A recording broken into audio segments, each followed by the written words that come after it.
ममता बनर्जी जी ने बयान दिया है कि वह हारी नहीं है और वह इस कारण से इस्तीफा अर्थात रेजिग्नेशन नहीं देंगी, वो मुख्यमंत्री बनी रहेंगी।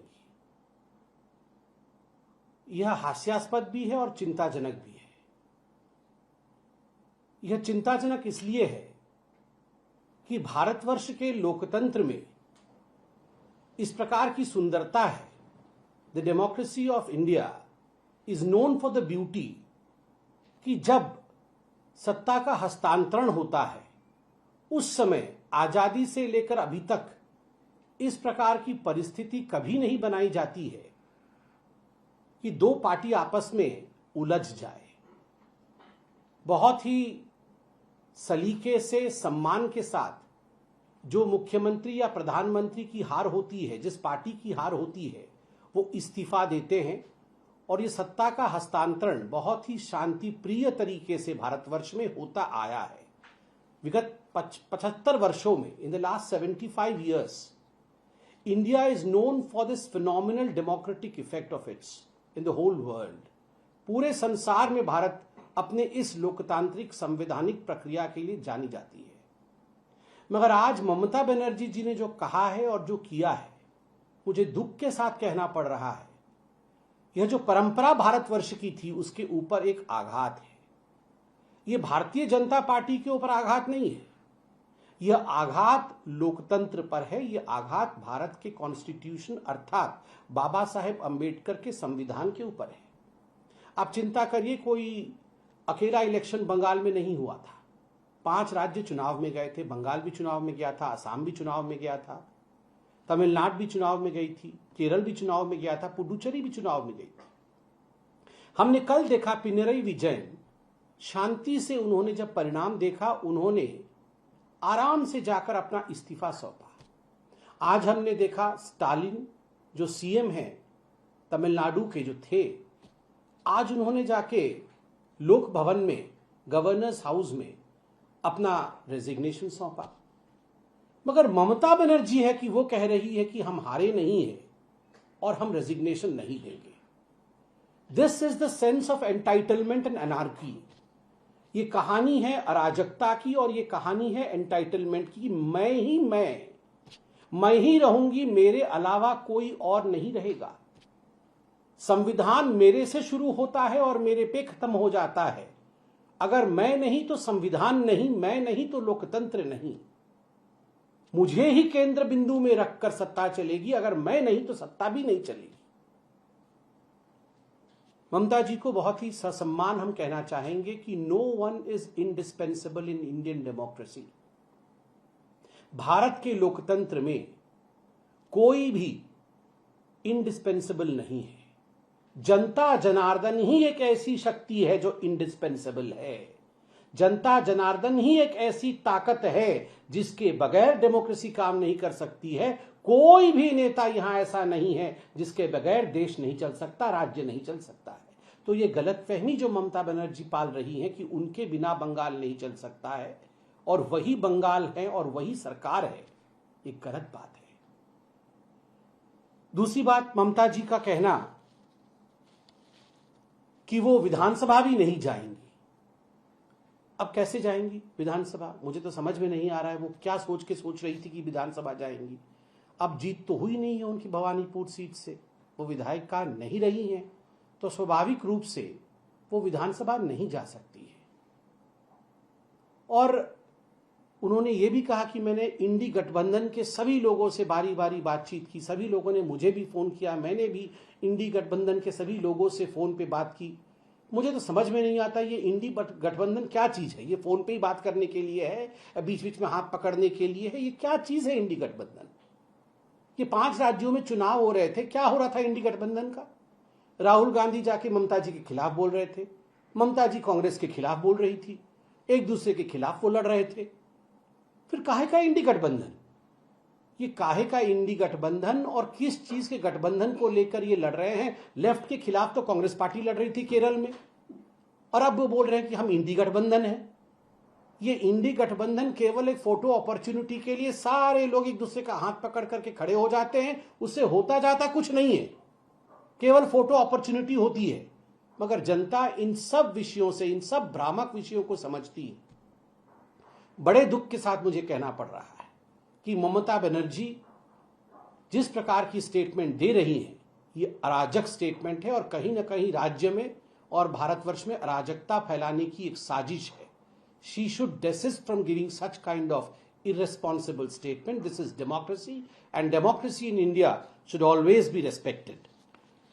उन्होंने कहा कि हमारी मोरल विक्ट्री हुई है, भारतीय जनता पार्टी की ऑफिशियल विक्ट्री हुई है और हमारी मोरल विक्ट्री हुई है। ममता जी मोरली जीत गई है। तो हमने भी कहां रोका है? आपको अगर लगता है कि आपकी मोरल विक्ट्री हुई है तो आप मोरल मिठाई खाइए, आप आराम से मोरली उसको सेलिब्रेट करिए, हमने तो कभी रोका नहीं है। मगर जो ऑफिशियली होना चाहिए वो तो ऑफिशियली ही होगा ना।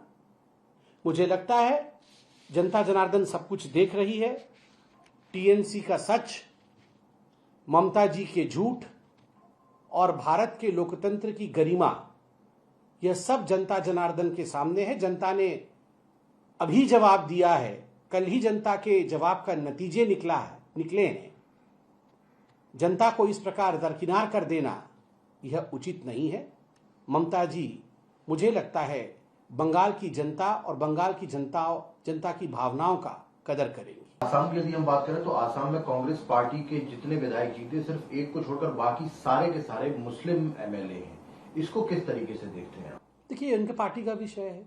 उन्होंने जिसको टिकट दिया और तुष्टीकरण की राजनीति के कारण किसकी जीत होती है, ये उनके पार्टी का विषय है, वो बताएंगे। भारतीय जनता पार्टी ने सबका साथ, सबका विकास, सबका विश्वास और सबके प्रयास के साथ आसाम में जिस प्रकार का सघन परिश्रम किया और जिस प्रकार हेमंत बिश्व शर्मा जी के नेतृत्व में चुनाव लड़ा गया और जिस प्रकार माननीय प्रधानमंत्री नरेंद्र मोदी जी के विकास की गाथा के कारण आसाम आगे बढ़ा है। तीसरी बार हमारी सरकार बन रही है। दूसरे पार्टी के कौन से कैंडिडेट जीत रहे हैं, कौन से हार रहे हैं, इन विषयों से ऊपर उठ के भारतीय जनता पार्टी आसाम के विकास के लिए काम करेगी। सर, सुबह बीजेपी के जो बंगाल के नेता हैं उन्होंने डेट भी अनाउंस कर दी कि 9 तारीख को शपथ होनी है। अब ऐसे में एक जो बांध बन गया है जो प्रोसेस का लेके, अब इसको कैसे ये कह रहे हैं हम इस्तीफा नहीं देंगे और उधर बीजेपी कह रही कि हम 9 तारीख को शपथ लेंगे। देखिए, शपथ के डेट्स फॉर्मली अनाउंस होंगे। मुझे लगता है मेरा मैंडेट शपथ का डेट अनाउंस करना नहीं है, पार्टी उसे ऑफिशियल तरीके से करेगी। मगर देखिए, संविधान के जो निर्माता हैं उन्हें भी शायद पता होगा कि ऐसी भी स्थिति हो सकती है जैसा आज ममता बनर्जी जी ने किया है कि मैं इस्तीफा नहीं दूंगी।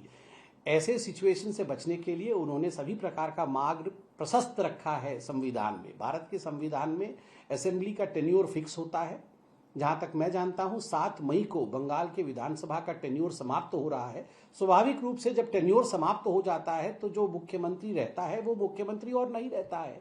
गवर्नर के पास चुनाव आयोग से नई सूची आती है विधायकों की, कौन से पार्टी के कितने विधायक जीत के आए हैं, और जिसके पास संबल होता है अर्थात जिसके पास संख्या होती है, गवर्नर राज्यपाल महोदय उस पार्टी के लीडर को जो विधानमंडल द्वारा चयनित किया जाता है, चिन्हित किया जाता है, उनको बुलाया जाता है सरकार बनाने के लिए। ये सारी प्रक्रियाएं भारत के संविधान में स्पष्ट रूप से लिखी हुई हैं, स्पष्ट रूप से उद्धृत है और भारत संविधान के हिसाब से चलेगा। किसी के प्रेस बाइट या किसी के कुछ कहने पर नहीं चलेगा, संविधान के हिसाब से चलेगा। देखिए, पूरे विश्व में जितने भी तानाशाह रहे, जितने भी डिक्टेटर रहे, उनका इसी प्रकार का रवैया रहा है। उन्होंने कभी हार नहीं स्वीकार की। तानाशाह कभी हार नहीं स्वीकार करते हैं।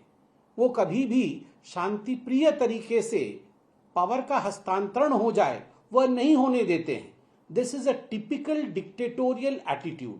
ये जो एटीट्यूड आज हम ममता जी का देख रहे हैं, ये एक टिपिकल तानाशाही मानसिकता है और मुझे लगता है बंगाल की जनता इसे जानती है, तभी इतना बड़ा बदलाव हुआ है। एक और सवाल है समित जी, जब से चुनाव परिणाम आए हैं उसके बाद में पूरे बंगाल में छुटपुट हिंसा की खबरें देखने को मिल रही हैं। हालांकि बीजेपी के कई कार्यकर्ताओं ने टीएमसी के कार्यालयों पर या टीएमसी के कर्मचारियों के साथ में झगड़ा भी किया। इसको पूरे सिनेरियो किस तरीके से? देखिए, कल माननीय प्रधानमंत्री जी ने बड़े स्पष्ट रूप से अपने भाषण में देश को संबोधित किया और 2 विषय उन्होंने स्पष्टता के साथ रखा है कि इस बार पहली बार बंगाल में ऐसा चुनाव हुआ जिसमें जान माल की हानि नहीं हुई।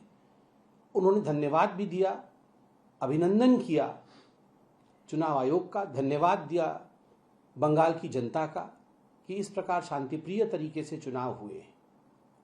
अगर हिंसा की कोई घटना हो रही है तो उसके लिए सीएपीएफ वहां तैनात है। किसी भी कीमत पर हिंसा को नहीं सहा जाएगा।